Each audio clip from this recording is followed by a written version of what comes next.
नमस्कार दोस्तों, कैसे हैं आप सब? कैसी चल रही है आप सबकी तैयारी? तो डेली करंट अफेयर को हम लोग क्वेश्चन के माध्यम से देखते हैं और उससे संबंधित व्याख्याओं को उसके आंसर में देखते हैं हम लोग। ठीक है, तो चलिए शुरुआत करते हैं पहले क्वेश्चन के साथ।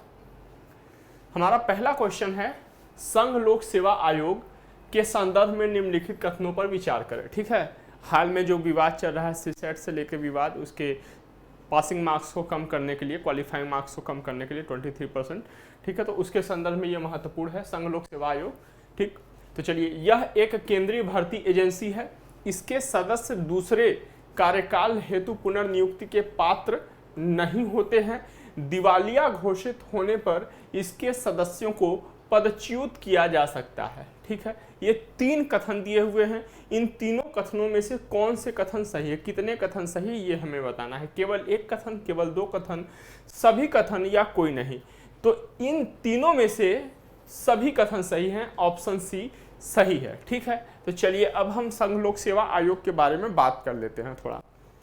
अगर हम बात करें तो यह आर्टिकल 312 में बताया गया है कि संसद संघ और राज्यों के लिए एक या एक से अधिक अखिल भारतीय सेवाएं बना सकती है। संसद संघ या राज्यों के लिए एक या एक से अधिक अखिल भारतीय सेवाएं बना सकती है।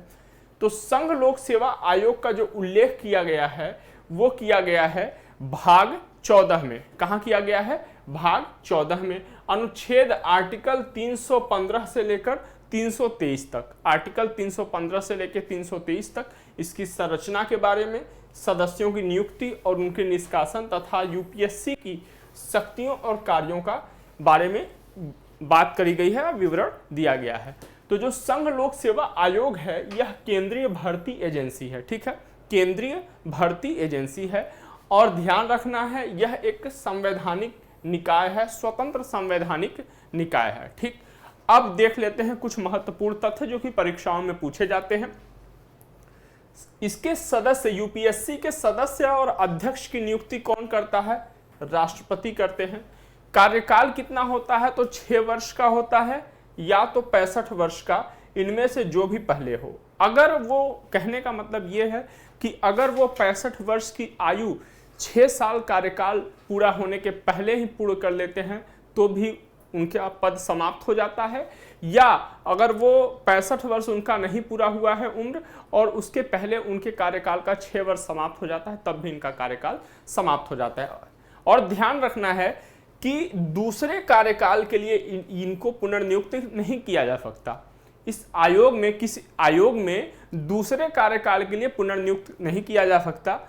और अब इसके बारे में 2 मुख्य बातें हमको ध्यान रखना है, अध्यक्ष के बारे में और सदस्य के बारे में। जो अध्यक्ष होते हैं यूपीएससी के, अपने कार्यकाल के बाद संघ या राज्य के अधीन नियोजन मतलब नौकरी के पात्र नहीं होंगे। ठीक है, लेकिन अन्य योग्य संवैधानिक पद ग्रहण कर सकते हैं। अब योग्य संवैधानिक पद ग्रहण करने का मतलब यह है कि जैसे अब यहाँ पे उनका पद समाप्त कब होता है? 65 वर्ष तक उनकी अधिकतम जो है सेवा की आयु होती है, तो उसके बाद वाले जो है ये संवैधानिक पद ग्रहण कर सकते हैं।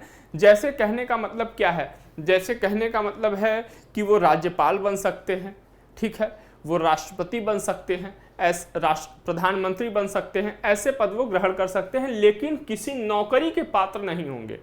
चलिए, अब सदस्यों के बारे में अगर देखा जाए तो ये कार्यकाल के बाद संघ या राज्य लोक सेवा आयोग के अध्यक्ष बन सकते हैं अगर ये 65 वर्ष की उम्र पूरा नहीं किए हुए हैं तब। ठीक है, किंतु संघ और राज्य के अधीन किसी नियोजन या नौकरी का पात्र ये नहीं होंगे। अच्छा, ये अध्यक्ष भी नियुक्त हो सकते हैं और कोई अन्य संवैधानिक पद भी ग्रहण कर सकते हैं। ठीक है, कोई और संवैधानिक पद भी ग्रहण कर सकते हैं, ये ध्यान रखना है हमको। ठीक, चलिए, अब नियुक्ति अगर राष्ट्रपति कर रहे हैं तो ये त्यागपत्र भी किसको देंगे? राष्ट्रपति को देंगे। ठीक, निष्कासन और निलंबन राष्ट्रपति के आदेश से होता है। अब इनकी पदच्युति के कुछ आधार दिए हुए हैं, किस प्रकार से उनको उनके पद से हटाया जाएगा, इसके लिए कुछ शर्तें दी हुई हैं, कुछ आधार दिए हुए हैं। अगर उनको दिवालिया घोषित कर दिया जाता है या कार्यकाल के दौरान अपने कार्यालय के कर्तव्यों के बाहर जाकर कोई सभुगतान किसी अन्य कर्तव्य का निर्वहन कर रहे हैं। मतलब अपने कार्यकाल के दौरान, एक उदाहरण के तौर पे मैं बता रहा हूं समझने के लिए, कि अपने कार्यकाल के दौरान जो उनको आयोग द्वारा निश्चित कार्य दिए गए हैं उससे बाहर जाके किसी कोचिंग संस्था में पैसा लेकर के पढ़ा रहे हैं या कोई भी वहाँ पे कोई भी पद धारण करते हैं, तो इस आधार पे भी उनको पदच्युत किया जाएगा। ठीक है, कहने का मतलब ये एक उदाहरण के तौर पे। राष्ट्रपति की राय में वो मानसिक या शारीरिक दुर्बलता से ग्रस्त हो जाएं, जिसके कारण वो अपने पद में निहित कर्तव्यों का निर्वहन करने में असमर्थ हो, तो ये भी है। ठीक है, घोषित दिवालिया और भुगतान लेकर कोई अन्य कार्य और मानसिक या शारीरिक रूप से दुर्बल, ये 3 आधार हैं अध्यक्ष या सदस्य के पदच्युति के। चलिए आगे देख लेते हैं। अब इनकी जो सेवा शर्तें होती हैं, इनका जो विनियमन किया जाता है वो राष्ट्रपति के द्वारा किया जाता है। और ध्यान रखना है, न केवल आयोग के अध्यक्ष, आयोग के सदस्य, बल्कि आयोग के कर्मचारियों की संख्या, कर्मचारियों की सेवा शर्तों का भी निर्धारण राष्ट्रपति के द्वारा ही किया जाता है। इनकी शक्तियों पर अगर प्रतिबंध के बारे में बात करें तो सदस्यों की सेवा शर्तों में नियुक्ति के बाद किसी भी प्रकार का संशोधन नहीं किया जा सकता है। कहने का मतलब यह है कि अगर अमुक सदस्य नियुक्त हो गए, ठीक है, तो कोई भी परिवर्तन किया जाएगा तो जो बाद के सदस्य नियुक्त होंगे उन पे वो लागू होगा, पहले से नियुक्त सदस्यों पे वो लागू नहीं होगा। यही कहा जा रहा है, नियुक्ति के बाद किसी भी प्रकार का संशोधन नहीं किया जाएगा। सेवा शर्तों के संदर्भ में केवल ये बात कही जा रही है। ठीक है, चलिए, सदस्यों या कर्मचारियों के वेतन भत्ते और पेंशन सहित जो यूपीएससी का खर्च होता है, सदस्यों और कर्मचारियों का भी इसमें ध्यान रखना है अपने को। जो यूपीएससी का जो खर्च होता है वो कंसोलिडेटेड फंड ऑफ इंडिया में जाता है, मतलब संचित निधि से, जाता नहीं है, संचित निधि पे भारित होता है। ठीक है, कंसोलिडेटेड फंड ऑफ इंडिया पे भारित होता है या संचित निधि पे भारित होता है। ठीक, यूपीएससी अपने कार्यों की एक वार्षिक रिपोर्ट बनाती है, जो कहाँ प्रस्तुत करती है? राष्ट्रपति के सामने प्रस्तुत करती है। ठीक, चलिए आगे चलते हैं। अगला जो प्रश्न है हमारा, हाइपरसोनिक मिसाइल के संदर्भ में निम्नलिखित कथनों पर विचार करें। ठीक, फतह ईरान द्वारा स्वदेशी रूप से विकसित पहली हाइपरसोनिक मिसाइल है। इसकी गति ध्वनि की गति से 5 गुना अधिक तीव्र होती है।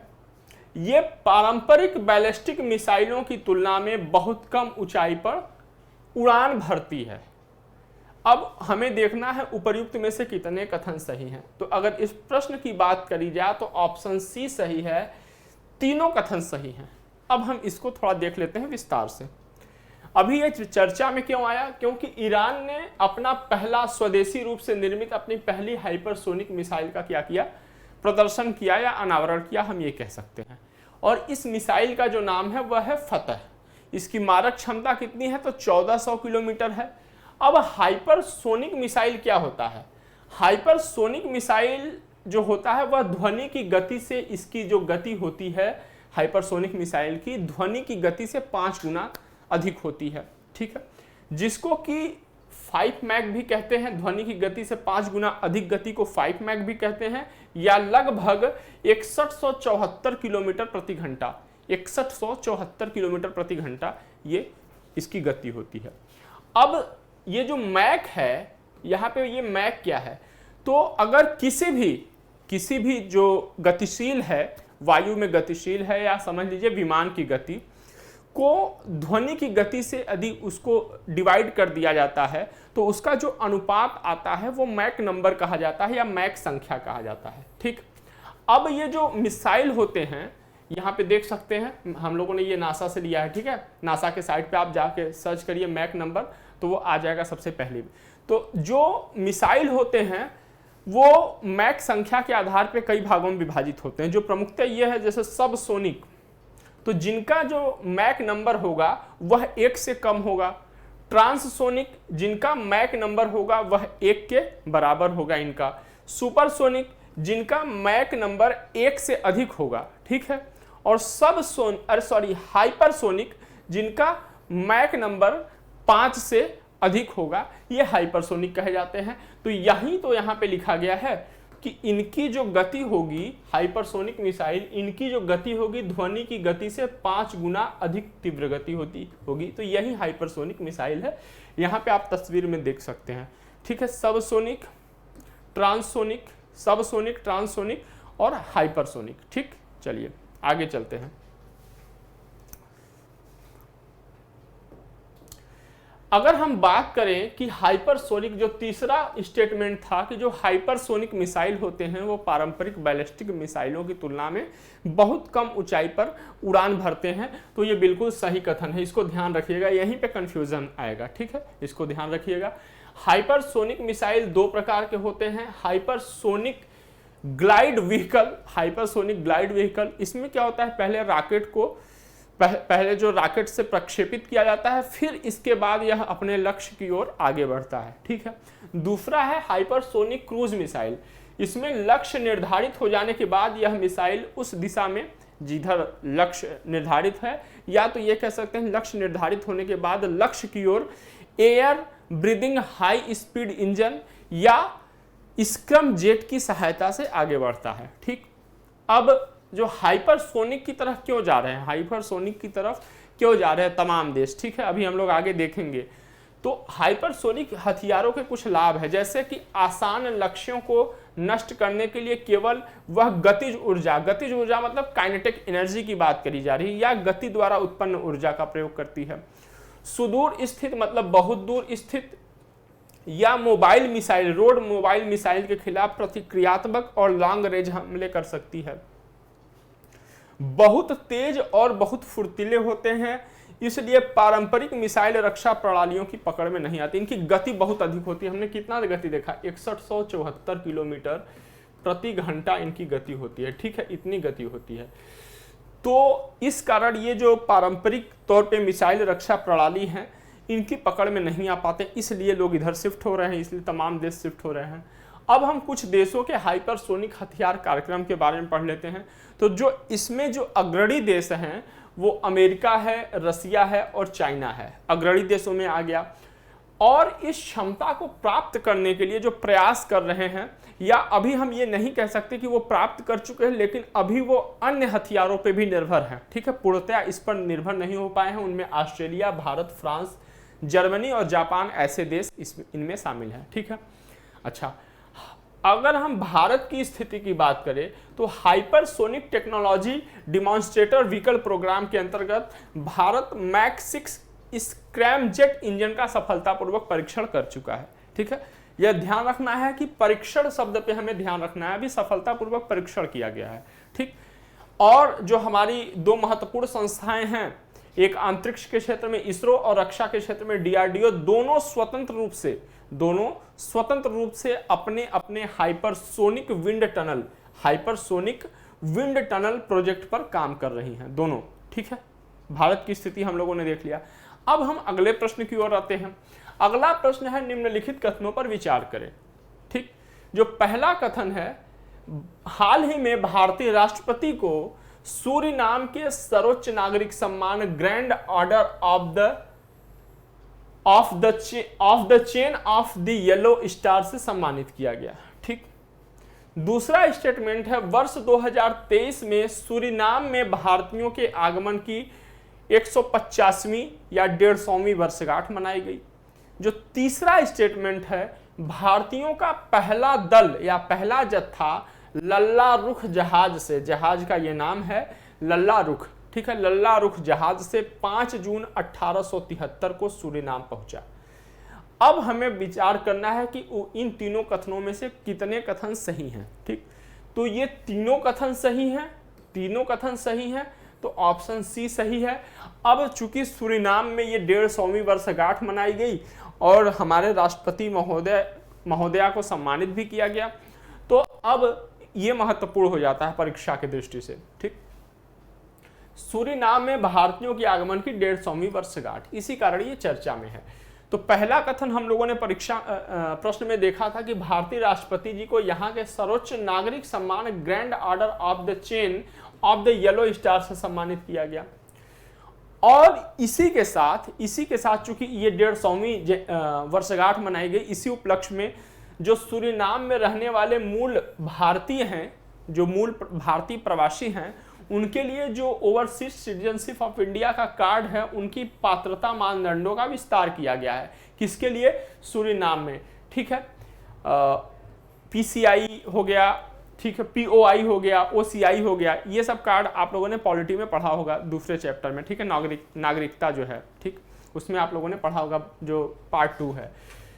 अब इनके पात्रता मानदंडों के तहत यहाँ पे जो भारतीय प्रवासी रह रहे हैं, उनकी चौथी पीढ़ी से बढ़ाकर छठी पीढ़ी तक करने का फैसला लिया गया है। तो ये केवल सूरीनाम के संदर्भ में है, बाकी के लिए क्या है? चौथी पीढ़ी तक है।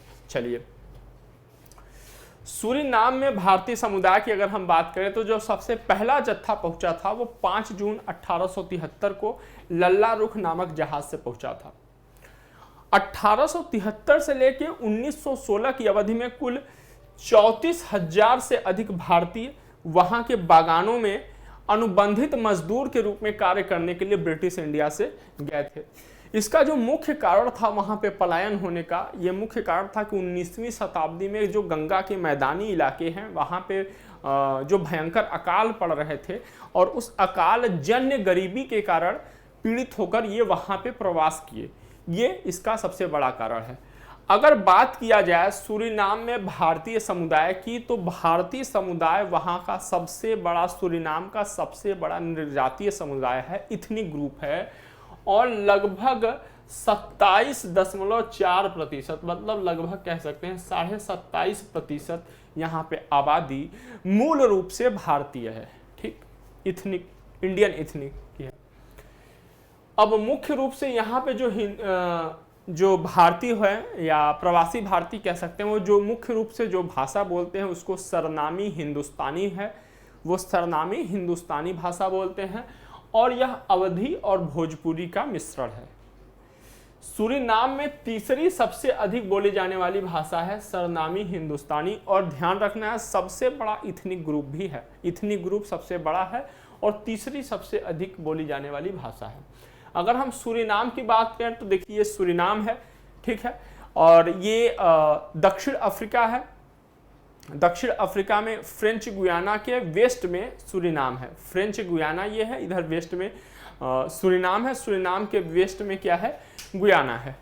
चलिए, सूरीनाम की जो राजधानी है पेरामारिबो है, पेरामारिबो यहाँ पे अवस्थित है, आप देख सकते हैं सूरीनाम के नॉर्थ कोस्ट पे अवस्थित है पेरामारिबो, और दक्षिण अमेरिका के पूर्वोत्तर तट पे ये स्थित है। ठीक है, अगर हम सूरीनाम के मुख्य नदियों की बात करें तो केमोवाइन नदी, कोपेनेम नदी, कोरेंटीन नदी, मोरोबाइन नदी, ठीक है, या मोरोनो नदी, मोरोबाइन नदी को मोरिनी नदी भी कहते हैं, ये वहाँ की प्रमुख नदियाँ हैं। अगर यहाँ के सर्वोच्च शिखर की बात करें तो जुलियाना टॉप है। क्या है? जुलियाना टॉप है। चलिए आगे चलते हैं अगले प्रश्न की ओर। अगला प्रश्न हमारा है निश्चित खुराक संयोजन, फिक्स्ड डोज कंपोजिशन दवाओं के संबंध में निम्नलिखित कथनों पर विचार करें। ठीक है, एफडीसी, इनमें एक या एक से अधिक सक्रिय तत्व शामिल होते हैं।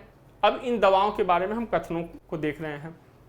हाल ही में खांसी, बुखार और संक्रमण के इलाज में इस्तेमाल की जाने वाले 14 एफडीसी दवाओं को प्रतिबंधित कर दिया गया। इनमें एक या एक से अधिक घटकों के प्रति मरीजों में एलर्जी की संभावना दर उच्च होती है। ये 3 कथन हैं। उपर्युक्त में से कितने कथन सही हैं? अगर देखे जाएं तो ये तीनों कथन सही हैं, ये सभी कथन सही हैं। अब देख लेते हैं इसके बारे में थोड़ा विस्तार से। ठीक, अभी हाल ही में एक अधिसूचना जारी करी गई फिक्स डोज कॉम्बिनेशन की 14 दवाओं के लिए। ठीक है, दवाओं के लिए एक प्रतिबंध की अधिसूचना करी गई सरकार के द्वारा, जो कि तत्काल प्रभाव से लागू होगा। अब जो ये एफडीसी दवा है, एफडीसी का मतलब ऐसे उत्पाद हो गए, एफडीसी कुछ भी हो सकता है। एफडीसी दवा को संदर्भित करती है, और एफडीसी कुछ भी हो सकता है। ऐसे उत्पाद जिनमें एक या एक से अधिक सक्रिय तत्व शामिल होते हैं और वो किसी विशेष उद्देश्य के उपयोग किसी मतलब एक ही साथ वो अलग अलग जो उनमें कंपोनेंट शामिल होते हैं उनका अलग अलग उद्देश्य होता है। ठीक है, ये समझ में आ गया। अब प्रतिबंध का कारण क्या है? एक कमिटी गठित करी गई थी, एक कमिटी बनाई गई थी जिसने ये बताया कि चिकित्सीय रूप से ये कम प्रासंगिक हैं, ये दवाएं अब कम प्रासंगिक हो गई हैं चिकित्सीय रूप से, और इनके उपयोग से स्वास्थ्य संबंधित जोखिम उत्पन्न होने की संभावना भी अधिक है। चलिए, अब चूंकि ये रिपोर्ट आया कमेटी का, इसलिए ये प्रतिबंधित कर दिया गया। अब इनसे संबंधित कुछ प्रमुख खतरों की बात करें या जो चुनौतियों की बात करें तो सबसे प्रमुख है दुष्प्रभाव का खतरा। चूंकि इसमें कई सक्रिय अवयव शामिल होते हैं, कई सक्रिय कंपोनेंट शामिल होते हैं और उनका पारस्परिक अभिक्रिया भी होता है, तो उन क्रियाओं के परिणाम स्वरूप जो होता है उच्च जोखिम का दर का खतरा बना रहता है। अगर हम बात करें तो जैसे उदाहरण स्वरूप क्या हो सकता है, जैसे सुस्ती हो सकती है, हाई ब्लड प्रेशर की समस्या हो सकती है, चक्कर आना, ऐसी समस्या हो सकती है। ठीक है, क्योंकि ये दवा है, दवा काम तो करेगी लेकिन चूंकि आपस में कई कंपोनेंट उसमें हैं तो वो कंपोनेंट एक दूसरे के साथ मिलकर किसी भी पेशेंट के शरीर में कैसे रिएक्ट करती हैं, ये इस पे क्या है कि इससे समस्या भी हो सकती है।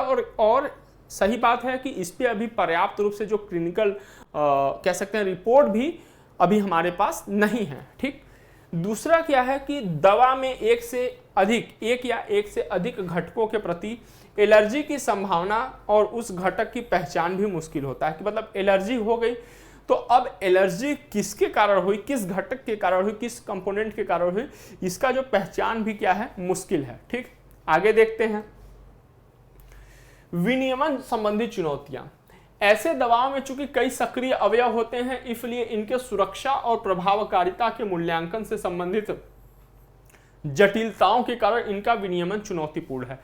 अब कौन सी कंपोनेंट कितनी, उसकी प्रभावकारिता कितनी है और वो कितना सुरक्षित है कितना असुरक्षित है, चूंकि एक साथ है इसलिए ये ऐसा जांच करने के लिए बिल्कुल जटिल है, इसलिए इसके विनियमन के लिए तमाम चुनौतियां सामने उत्पन्न होती हैं। ठीक, अब एकल घटक दवाओं की तुलना में एफडीसी दवाओं की जो गुणवत्ता नियंत्रण और मानकीकरण सुनिश्चित करना भी अधिक कठिन होता है। चूंकि हम लोगों ने ऊपर रीजन उसके बारे में देखा तो उसी आधार पे ये भी निकल के आता है। और दूसरा क्या है, अति प्रयोग या दुरुपयोग। हमारे यहाँ भारतीयों में सामान्य तौर पे हम ये कह सकते हैं कि जितने भी लोगों को मैं जानता हूँ उनको अगर कोई भी समस्या होती, बुखार होती है तो वो डॉक्टर से कंसल्ट नहीं करते। ठीक है, वो उनको जो कुछ दवाएं पता हैं वो दवा वो खा लेते हैं। तो ऐसी समस्या यहाँ पे है कि अनजाने में दवाओं के अति प्रयोग या दुरुपयोग को बढ़ाती है। अब पैरासीटामॉल या कम्बीफ्लाम हो गया उदाहरण तौर पर, तो वो केवल बुखार के लिए ही नहीं है, उनमें कई ऐसे सारे चीज़ें हो, कंपोजिशन और भी हैं जो कि उनका और भी काम है। तो अगर हम डॉक्टर के पास जाएंगे तो डॉक्टर हमारी स्थिति देख के बताएंगे कि आपको कौन सी दवा लेनी है, लेकिन हम अनजाने में या तो अल्प ज्ञान के कारण हम लोग ऐसी दवाओं का सेवन कर लेते हैं जो कि एफडीसी होती हैं और वो शरीर पे हमें स्वस्थ करने की बजाय हमें और नुकसान पहुंचा सकती हैं। अनजाने में कई सक्रिय सामग्रियों का अनावश्यक या अनुचित संयोजन में सेवन कर लेता है जिससे स्वास्थ्य संबंधी जोखिम उत्पन्न होता है। हम लोगों ने ये बात कर लिया। साक्ष्य आधारित क्लिनिकल डेटा का अभाव, तो हम लोगों ने इसके बारे में पहले ही बात कर लिया कि चूंकि स्पष्ट वैज्ञानिक डेटा की अनुपस्थिति के कारण एफडीसी दवाओं की जो उपयुक्तता और विश्वसनीयता क्या है अभी संदेहजनक है, तो ये समस्या भी हमारे साथ है। तो इसी को ध्यान में रखते हुए सरकार ने कुल 14 एफडीसी ठीक है दवाओं पे प्रतिबंध लगाया तत्काल। तो अगर आपको भी ऐसी कभी कोई समस्या, किसी भी प्रकार की स्वास्थ्य संबंधी समस्या हो और आपको लग रहा है कि नहीं ये दवा से ठीक होगा, तो सबसे पहले आप उसके लिए डॉक्टर से कंसल्ट करिए। जो डॉक्टर का जो एडवाइस हो उसको फॉलो करिए, खुद से बिल्कुल आपको नहीं लेना है। ठीक है, तो चलिए फिर हम लोग मिलेंगे। जय हिंद, जय भारत।